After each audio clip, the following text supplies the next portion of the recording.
y'all? My name's Kenny Graves, and I'm writing this Lorna Shore style track titled From Hell, and I wanted to take a minute to explain to y'all how I go about programming MIDI drums, specifically really fast stuff like blast beats, extreme metal. Let's take a look. Right off the rip, I'm gonna just play y'all the beginning of this track just to give you an idea of what we're in for here.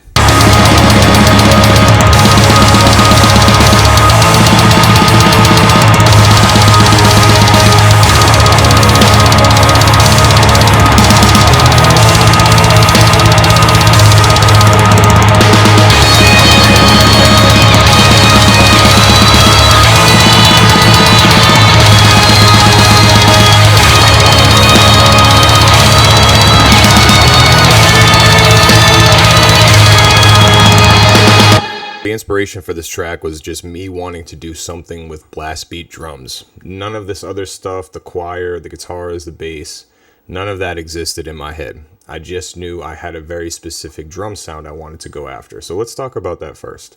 All right, so if I go to my drum track here, and for those that don't know, I use Superior Drummer from Tune Track, and in this session I'm using a mix of drum sounds from their kit's Metal Machine, as well as some additional hits over here. I have a snare, which is from New York Avatar, and I think the splash is from Made of Metal. There you go. So I actually have 3 kits going on.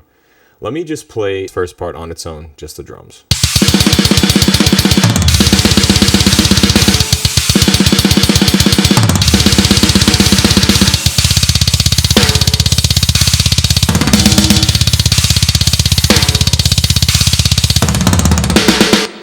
The idea when you're programming drums is to make them sound as real as possible, and you don't want to write drums that a human being can't play. Now, I understand this stuff is borderline pushing not humanly possible, but I'm here to tell you there are drummers out there that can play this stuff. They play this on tour every night. The talent is out there, so don't let that stop you as a creator. Like, if you just want to create what you want to create, go for it. I write songs with the intention of them being played by full bands. It's in my best interest to make them at least somewhat human. So you may know about velocities, but what you may not know is how crucial they are to drum programming.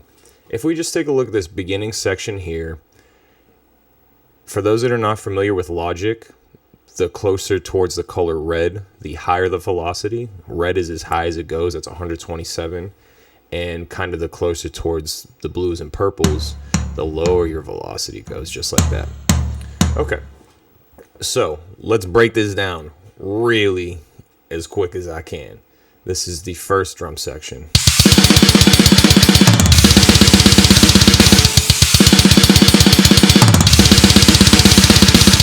So I have 2 different styles of blast beats going on here. This first style, we are alternating our kick and our snare hits. We're alternating our kick and our snare hit. Also, I've taken the velocities on these snares down a little bit because when you crank your snare velocity,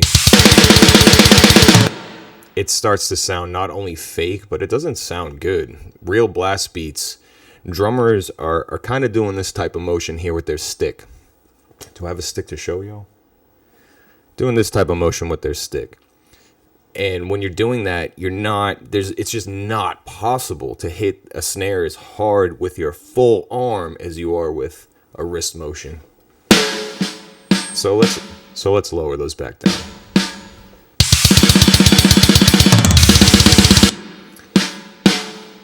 The next thing you're going to notice here are these alternating ride sounds. What I actually have going on is this top line here is my ride bell, and this bottom line is my ride bow. So by having these alternate, it's simulating what a drummer would do playing blast beats on a ride. They're typically alternating between the bell and the bow. Not every time, but typically. And then just to end this little section, I have a tom roll. Just a 16th note tom roll, I believe. And again, velocities are really important here. That second hit when you're doing tom rolls, or however many consecutive hits, is typically not going to be as hard hitting as the very first one. That's just how our bodies operate.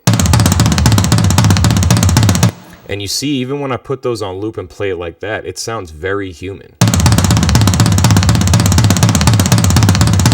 Let's turn those velocities all the way up just to see what it sounds like.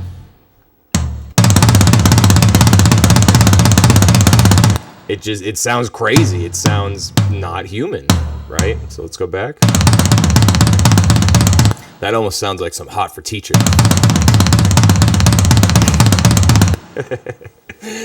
Anyway, what the hell was I talking about? And like I said, there's a second style of blast beat, which I'm going to play you right here. Now, in this version, our kick drum is going twice as fast. So I took the velocities down just a little bit. Typically with kick drums, it's a little different with snares because kicks are often triggered live, right? So no matter how hard you hit that drum, you're essentially going to get the same sound. The same is not to be said with a snare drum. Snares are typically not triggered like that, where every single hit is a programmed sound. It can be, but typically it's not. So this second blast beat section here, again, doubled up kick drum, snare hitting on the same beat as the kick. Check it out.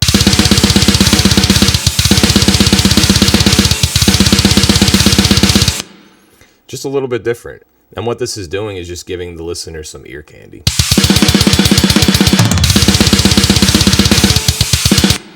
And that more or less, with a couple variations, just stays the same throughout the whole section. Let's move on to the orchestra stuff. So this is where the track got really interesting because I did not have any intention at all to pull in choir stuff. This was going to be like a slam metal track. But as soon as I wrote those drums, I'm like, man, I couldn't not hear an orchestra behind it. And this wasn't even supposed to be like a type track. It was just writing to write. And after I heard those drums, I was like, nah, this could definitely be a Lorna Shore type thing, right? Anyway, I'm going to play the orchestra section on its own.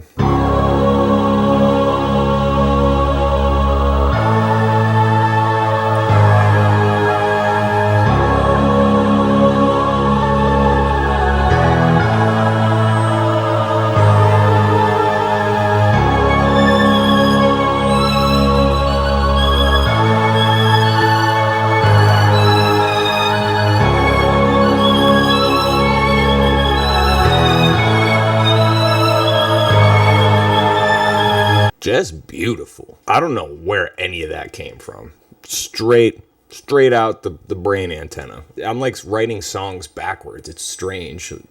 The old me would start with a guitar riff, start with a melody or something like that. But nowadays I'm just finding myself starting with whatever instrument is in my head and then working around that.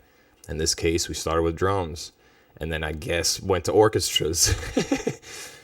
And since I had the bass section of the orchestra laid out, I figured, well, let me lay down a bass guitar, and then maybe that can be the final piece to figure out what the actual guitar riff will be, right? So this is the full track without the guitars.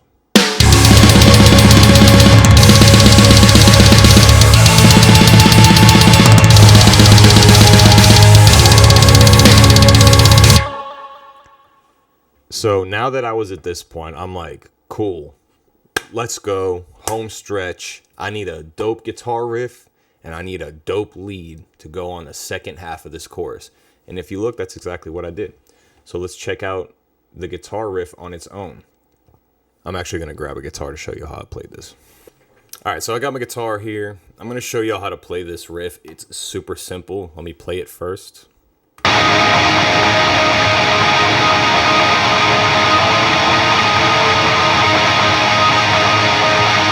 Super black metal-y, right?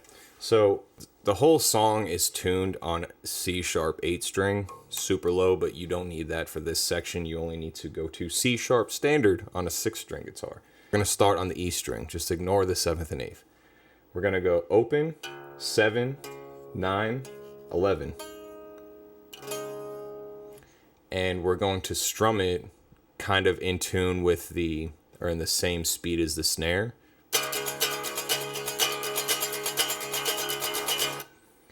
And then we're going to switch it up a little bit for the tail end of the riff. You're going to move your pointer finger from the 7th fret on the D string to the 8th fret on the E string. And you're not going to play, I said D string, I meant A string. 7th fret of the A string to the 8th fret of the E string. And you're not going to play the A string. And then you move your finger down one more fret to the 7th for the last part. And that's it. So all together.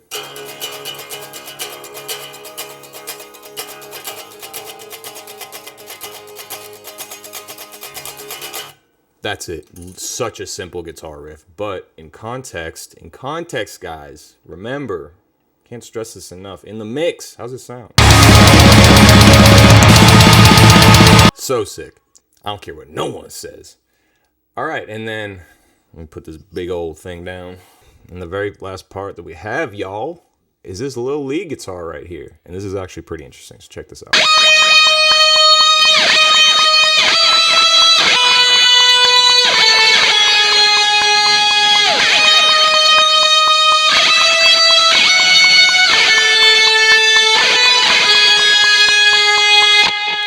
Alright, and what I did here, some of y'all might have already heard it, but I definitely automated the Gojira plugin, baby. This is the amp that I typically use for all my lead stuff. I do not use this for rhythms. It just doesn't work for me for rhythms. A lot of my friends use it for rhythms.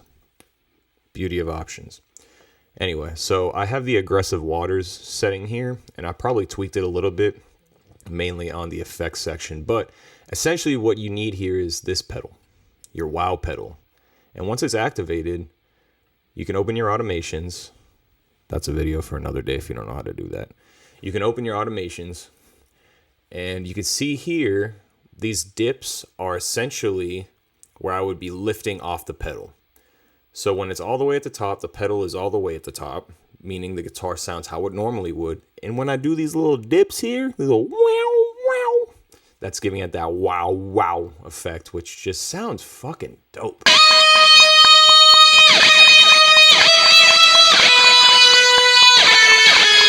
Just some powerful shit make you feel like you about to march into a battle that you know you're not gonna win, but you don't care because you will die for king and country. Ah!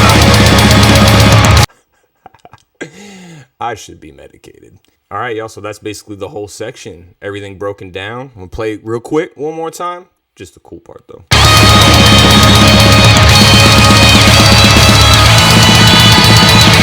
Y'all, so I'm going to go ahead and get this song finished up. I was just so hype on this one section. I really wanted to share with y'all. And hopefully you learned a couple things about drum programming, arranging, note choice, instrument choice, stuff like that.